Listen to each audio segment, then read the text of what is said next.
ये बहुत ही अहम और ज़बरदस्त है। हमारे प्रोग्राम और हमारे मंच पे उपस्थित गांव के बड़े जिम्मेदार, विशेषकर हमारे समिति साहब पंचायत के जनाब मोहम्मद हैदर अली साहब भी मौजूद हैं। इसके अलावा हमारे गांव के बड़े उलमाए कराम, आइम्माए कराम, तलबाए कराम, सभी हजरात यहाँ हिंदू, मुस्लिम, सिख, ईसाई सिर्फ इस तिरंगे के वास्ते यहाँ पे जमा है। मैं उनसे गुजारिश करूंगा कि अपने दिलों को थाम कर रहिए।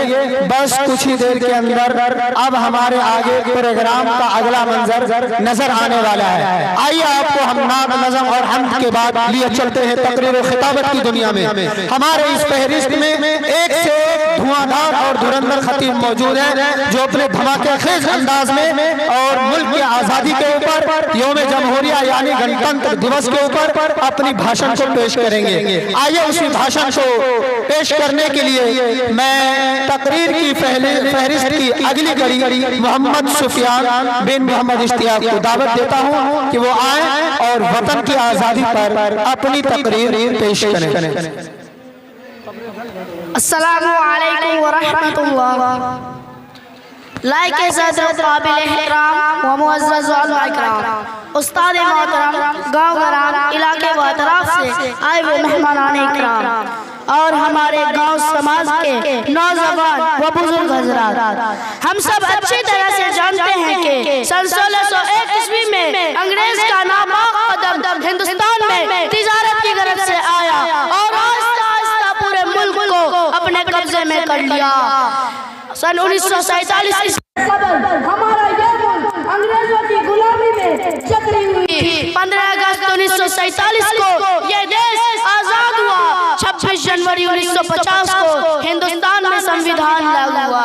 यानी हिंदुस्तानी तमाम मज़ाहिब के लोगों को, चाहे हिंदू हो या मुस्लिम, सिख हो या ईसाई, हर धर्म के लोग अपने अपने तरीके से जीने का हक हमारा संविधान ने दिया। लेकिन बड़े अफसोस के साथ यह कहना पड़ता है कि आज हमारा संविधान बदलने की कोशिश की जा रही है। यह हरगिज़ नहीं होने देंगे। अलगर्ज़ इस आज़ादी की मौजू पर आप हजरात के सामने चंद मिनट कुर्बानियाँ पेश करता हूँ। उम्मीद है कि आप हजरात तवज्जो से समाअत फरमाएं। यह एक हकीकत है कि अगर हिंदुस्तान की जंग आज़ादी में उलमा इकराम शरीक नहीं होते तो हिंदुस्तान कभी आज़ाद नहीं होता। अगर यह सहील आज़ादी ना होते तो तहरीक आज़ादी ना चलती, तहरीक बालाकोट ना चलती, तहरीक रेशमी रुमाल ना चलती, तहरीक खिलाफत ना चलती, हिंदुस्तान छोड़ो तहरीकें ना चलती, मुकदमा वहाबिया ना चलता, अम्बाला साजिश केस ना बनता। अलगरज उलमा इकराम ही ने अपने खून और जिगरों से सींचा है और अपने मुकद्दस लहू से शजर आजादी को सींचा और परवान चढ़ाया है। सन 1857 ईस्वी की जंग आजादी में 2 मुहाज बनाए गए थे। एक मुहाज अम्बाला जिसकी क़यादत में 2 मुहाज बनाए गए थे। एक मुहाज अम्बाला जिसकी क़यादत हज़रत जाफ़र थानशीरी के पास थी और दूसरा मुहाज शामली पर जिसकी क़यादत हज़रत हाजी इमदादुल्लाह मुअज़्ज़िन मक्की के पास थे। इस जंग में बड़े बड़े उलमा शुहदा शहीद हुए। इसी जंग में मौलाना नानोतवी जख्मी हुए। इसी जंग आज़ादी में मौलाना गंगोही जख्मी हुए। इसी जंग में हाफिज जामी शहीद हुए। इसी 1857 ईस्वी की जंग आज़ादी में 2 लाख मुसलमान शहीद हुए, जिनमें 51,000 सिर्फ उलमा इकराम थे। सिर्फ दिल्ली के अंदर 500 उलमा इकराम को फांसी के फंदे पे लटका दिया गया। थॉमसन कहता है कि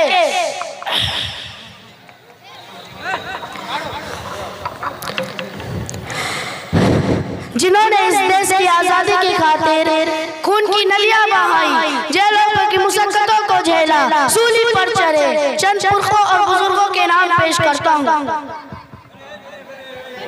नवाब सिराजुद्दौला, शेरे महसूद टीपू सुल्तान, हज़रत शाह वली अल्लाह मुहद्दिस देहलवी, हज़रत शाह अब्दुल अजीज मुहद्दिस देहलवी, हज़रत सैयद अहमद शहीद, हज़रत मौलाना विलायत अली, नवाब खान बहादुर, बरकतुल्लाह भोपाली,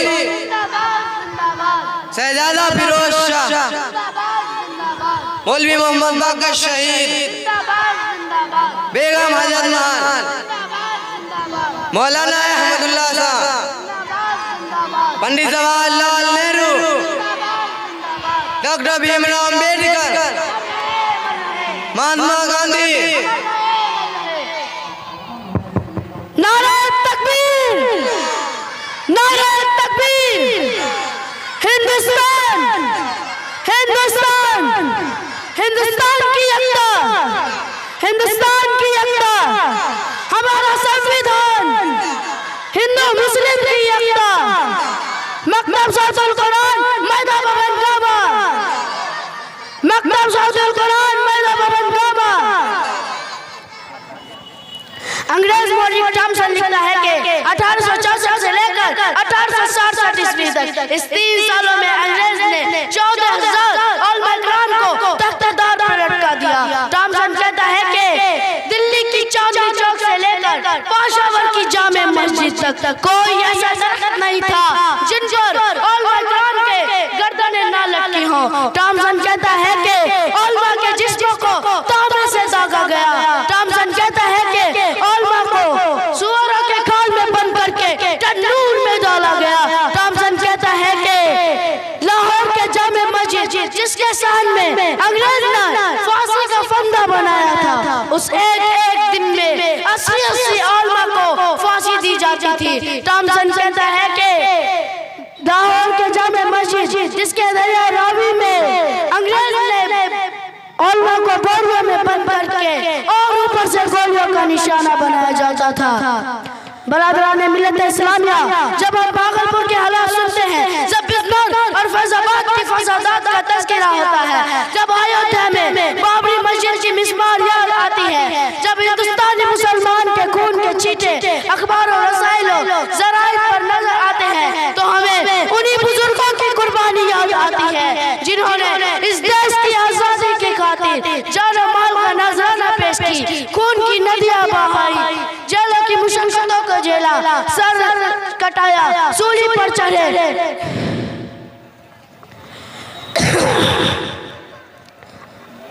अस्सलामु अलैकुम।